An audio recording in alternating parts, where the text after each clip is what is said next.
that whenever we are moving down the group on the periodic table, we are saying that this metallic bond strength decreases.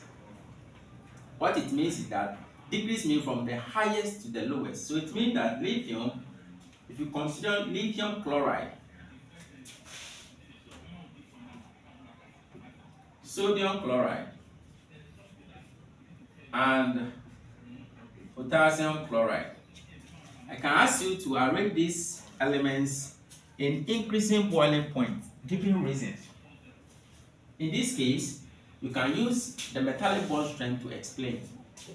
You realize that all these compounds, all of them are having what? Chlorine, chlorine, chlorine. So the main emphasis is going to be on the metals. And all these metals belong to the same group. They are alkali metals. And you realize that, sorry, did I say they are alkali metals? Yes, they are group 1 elements, so they are alkali metals. You realize that these metals, although they are all soft, but some are softer than the others. How do you determine that? We are saying that once you move down, this metallic strength will decrease. So meaning lithium chloride has a higher boiling point than sodium chloride. And sodium chloride also has a higher boiling point than potassium chloride. Either you use boiling points or melting points. What it also implies that this lithium chloride has a higher melting point than sodium chloride and potassium chloride. And the reason is because once you move down the group, atomic size increases. The bigger the atomic size, the smaller the metallic bond strength. The smaller the atomic size, the bigger the metallic bond strength. So that is the concept under when you are moving down the group. Now what of when you are moving from left to right on the periodic table? Like sodium, magnesium, aluminium. Here when you are moving from left to right on the periodic table, or when you are moving across the period, we can say that metallic bond strength increases. Increases means that from the smallest to the biggest. So what it means is that when I pick something like sodium chloride, magnesium chloride, and aluminium chloride, what it means is that for metallic bond strength in this particular example, the metallic bond strength of these will be what? Increasing. Increasing means that from the smallest to the highest. So it means that this sodium chloride has the least or the smallest or the lowest melting point, followed by magnesium chloride, followed by aluminum chloride. What it means is that anytime we are moving from left to right on the periodic table, what happens to the atomic size? In this case, atomic size will decrease. Whilst it's moving down the group, atomic size is increasing. When we are moving across the period from left to right, atomic size decreases. So whilst it is decreasing in size, the smaller the size, we said the smaller the size, the higher the metallic bond strength. So here, this sodium is bigger than magnesium. Magnesium is also bigger than what? Aluminium. So it means that aluminium is having the smallest atomic size. Therefore, since its atomic size is very small, it also means that its metallic bond strength will be high. So what we have to understand is that when you are moving from left to right on a periodic table or moving across the period, metallic bond strength increases.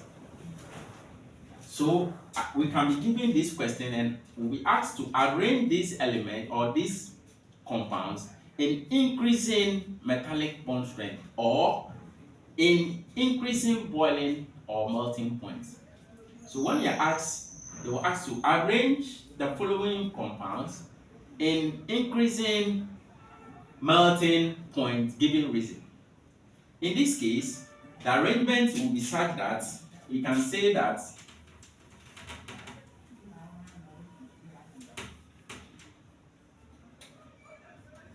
sodium chloride is less magnesium chloride is less aluminum chloride. This is increasing boiling or melting point.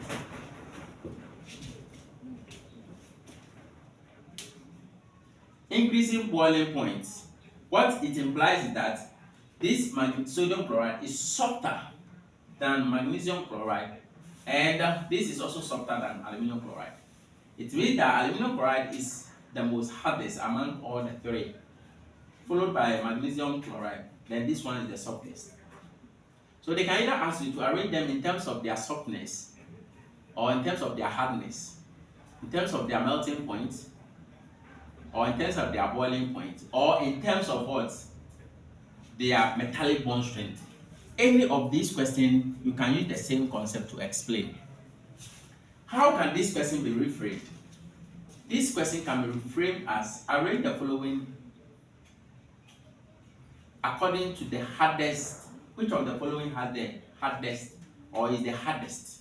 That is the simple way. We can put this in this simple way. Among the following, which of the following is the hardest? Here we can say aluminum chloride is the hardest. Which of the following is the softest? We can say sodium chloride is the softest. And explain. In the explanation, you either use atomic radius or delocalized electrons. Now let's come to the delocalized electrons. The higher the delocalized electrons, the higher the metallic bond strength. If you have more delocalized electrons, the higher your metallic bond strength. How do we explain this concept? Let's pick these compounds once again. Sodium chloride, the sodium part has this one delocalized electron. This is the only delocalized electron inside. Because when I drew the diagram, we saw a fixed positive ion and a delocalized electron around it. So this is one delocalized electron. So this one is having only one delocalized electron. Now let's come to magnesium. This will have two delocalized electrons. And let's come to aluminum.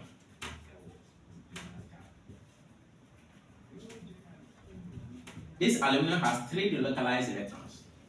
So in terms of delocalized electrons, you can also use that because that is also another factor to consider. In terms of the metallic bond strength, it's also another factor to consider when you are talking of metallic bond strength. So when we pick aluminum 3+, it has three delocalized electrons. Therefore, it will have the highest metallic bond strength, and it will be the hardest, and it will have the highest boiling or melting point. So the higher your delocalized electrons, the higher the metallic bond strength. The smaller or the lower the delocalized electrons, the lower the metallic bond strength. So in this case, you can see that if you have to explain why aluminum chloride has the highest melting point, you can explain by using delocalized electrons. You tell the examiner that in these compounds, sodium has only one delocalized electron. You have made your point there. Magnesium has two delocalized electrons. That is magnesium chloride. In magnesium chloride, there are two delocalized electrons. In sodium chloride, we have one delocalized electron. And in aluminum chloride, there are three delocalized electrons. After telling us this, you further explain that the higher your delocalized electron, the higher the metallic bond strength. The more delocalized electrons pull into or push into the system, the higher the metallic bond strength. So what you have to understand is that anytime we are talking about delocalized electrons, one thing we need to understand is that if I have more delocalized electrons, my metallic bond strength is very high. Therefore, aluminum chloride, in this case, will have the hardest metallic bond strength. In most examiners normally ask this question to explain why alkali metals are soft.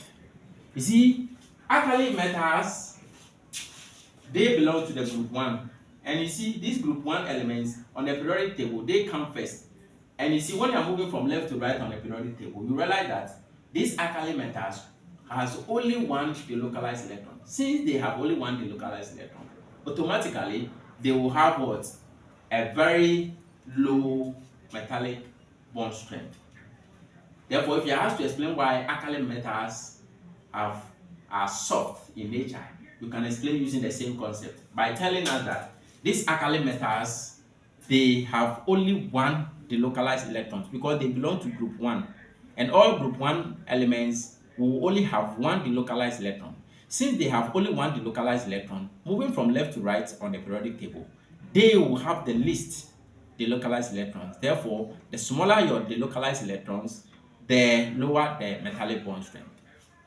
Thank you very much for watching this video. If you don't understand this concept, just write at the comment section, ask your question there, and I'll respond to you. Having said this, there is another important thing we need to talk about, and then we draw curtains on this topic. So far as chemical bonding on interatomic is concerned. Now, there is another important thing we need to look at, which is called entropy.